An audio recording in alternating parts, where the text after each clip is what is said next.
आपका ब्रेकअप हो गया है और इस वक्त ऐसा लग रहा है जैसे अंदर से सब कुछ टूट चुका है।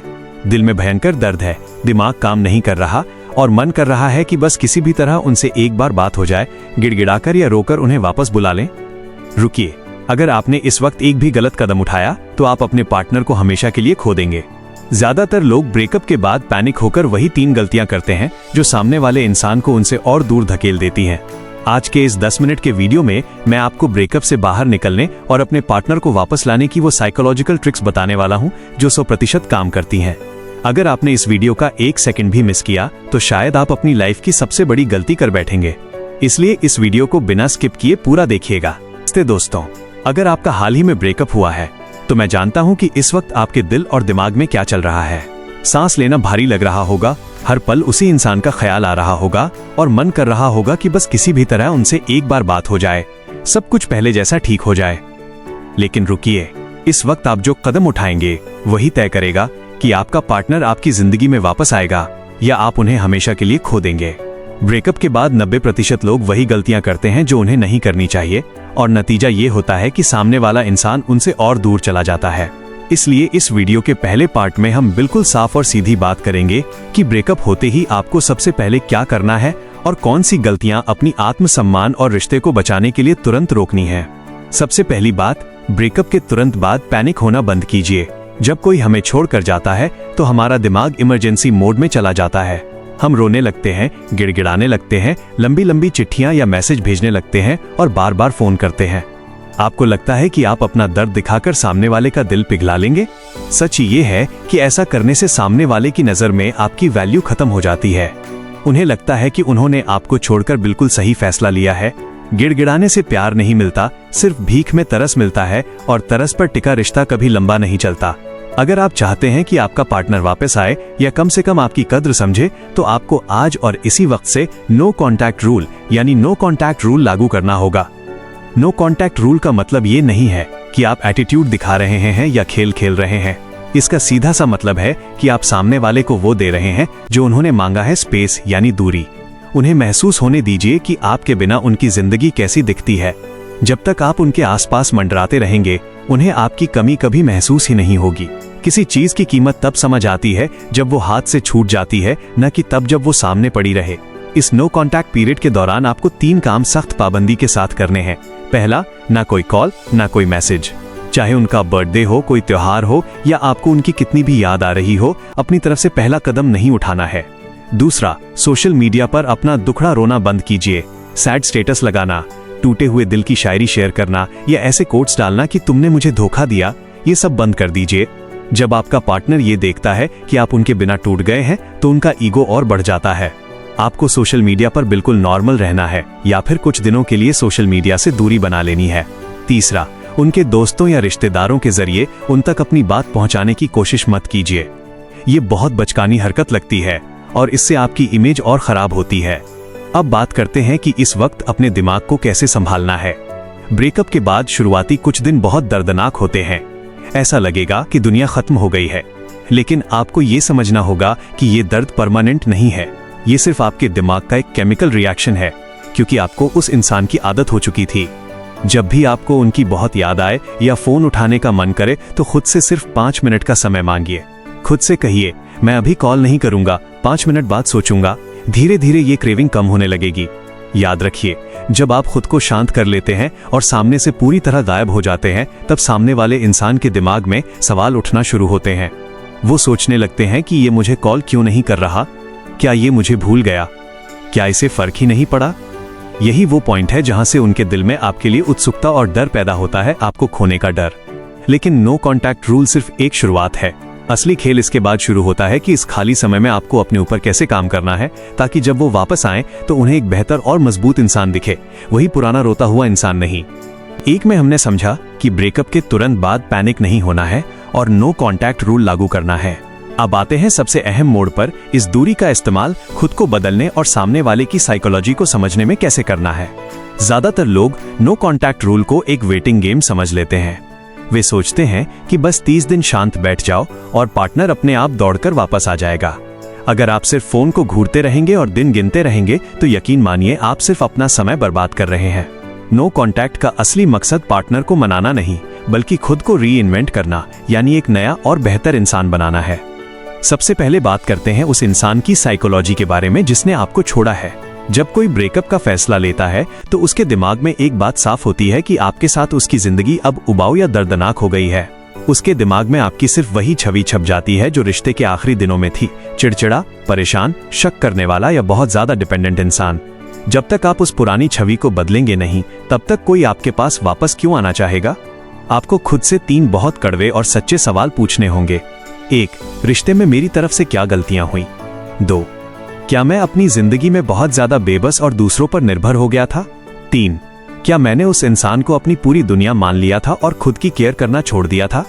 अगर आपका जवाब हाँ है, तो आपको तुरंत अपनी लाइफ का कंट्रोल अपने हाथों में लेना होगा।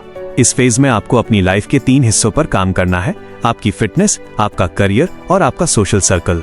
पहला, अपनी लुक और फिटनेस पर ध्यान दीजिए। जब आपका ब्रेकअप होता है तो आपका आत्मविश्वास टूट जाता है। वर्कआउट करना शुरू कीजिए, जिम जाइए, रनिंग कीजिए या योग कीजिए। जब आपका शरीर एक्टिव होता है तो दिमाग में हैप्पी हार्मोन्स रिलीज होते हैं जो आपका दर्द कम करते हैं। अपने ड्रेसिंग सेंस को बेहतर बनाइए, नया हेयर कट लीजिए। ये सब दिखावे के लिए नहीं, बल्कि खुद के अंदर खोए हुए कॉन्फिडेंस को वापस जगाने के लिए है। जब आप खुद को शीशे में देखकर अच्छा महसूस करेंगे तो दुनिया भी आपको देखकर आकर्षित होगी। दूसरा, अपने करियर और पैसों पर फोकस कीजिए। अक्सर प्यार के चक्कर में लोग अपनी पढ़ाई, अपनी जॉब या अपने बिजनेस पर ध्यान देना छोड़ देते हैं। याद रखिए, एक सफल और अपने काम में बिजी इंसान हर किसी को आकर्षित करता है। अपने काम में इतने बिजी हो जाइए कि आपके पास फालतू बैठने और रोने का वक्त ही न बचे। सफलता से बड़ा कोई मैग्नेट नहीं होता। तीसरा, अपने दोस्तों और परिवार के पास वापस जाइए। उस रिश्ते से पहले भी आपकी एक जिंदगी थी। उन दोस्तों से मिलिए जिन्हें आपने पार्टनर के चक्कर में नजरअंदाज कर दिया था। नई हॉबीज अपनाइए, ट्रैवल कीजिए, हंसिए और अपनी जिंदगी को एंजॉय करना शुरू कीजिए। अब सोशल मीडिया का इस्तेमाल सही तरीके से करना सीखिए। आपको सोशल मीडिया पर कोई झूठा नाटक नहीं करना है, लेकिन अपनी लाइफ के पॉजिटिव अपडेट्स शेयर कीजिए। अगर आप किसी नई जगह घूमने गए हैं, दोस्तों के साथ हंस रहे हैं या कोई नया मुकाम हासिल किया है, तो उसकी एक नॉर्मल फोटो डालिए। जब आपका एक्स पार्टनर ये देखेगा कि आप उनके बिना न सिर्फ जिंदा हैं, बल्कि अपनी लाइफ में आगे बढ़ रहे हैं और खुश हैं, तो उनके दिमाग में एक बहुत बड़ा झटका लगेगा। इसे साइकोलॉजी में फियर ऑफ मिसिंग आउट यानी खोने का डर कहते हैं। वे सोचने लगेंगे, क्या मैंने इसे छोड़कर गलती कर दी? क्या ये मेरे बिना भी इतना खुश रह सकता है? इंसानी फितरत है कि हम उस चीज के पीछे भागते हैं जो हमसे दूर जा रही होती है, और उस चीज से दूर भागते हैं जो हमारे गले पड़ रही होती है। जब आप चिपकना बंद कर देते हैं और अपनी खुद की एक मजबूत पहचान बना लेते हैं, तब पावर डायनामिक्स बदल जाती है। अब आप एक मांगते हुए इंसान नहीं, बल्कि एक कीमती इंसान बन चुके होते हैं। लेकिन सबसे बड़ा सवाल यह है कि जब सामने से उनका पहला मैसेज या कॉल आएगा, तब आपको क्या जवाब देना है और बातचीत को आगे कैसे बढ़ाना है। 2 में हमने समझा कि कैसे खुद को ट्रांसफॉर्म करना है और अपनी वैल्यू वापस पानी है। अब आते हैं सबसे अहम और फाइनल स्टेज पर। जब आपके एक्स पार्टनर का वापस कांटेक्ट आता है, तो आपको क्या करना है और इस रिश्ते का भविष्य कैसे तय करना है। जब आप नो कांटेक्ट रूल को ईमानदारी से फॉलो करते हैं और खुद की लाइफ में खुश रहने लगते हैं, तो 90% मामलों में सामने से मैसेज या कॉल आता ही है। लेकिन यहाँ ज्यादातर लोग एक बहुत बड़ी गलती कर देते हैं।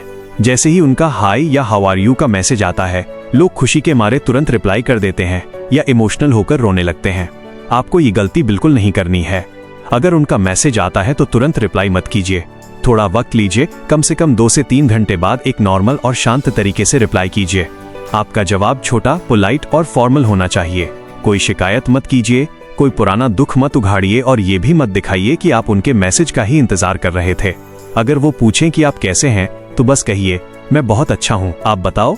उन्हें ये महसूस होना चाहिए कि आप अब पुराने वाले इंसान नहीं रहे जो बात करने के लिए तड़प रहा था। जब बात शुरू हो जाए तो बातचीत को बहुत लंबा मत खींचिए।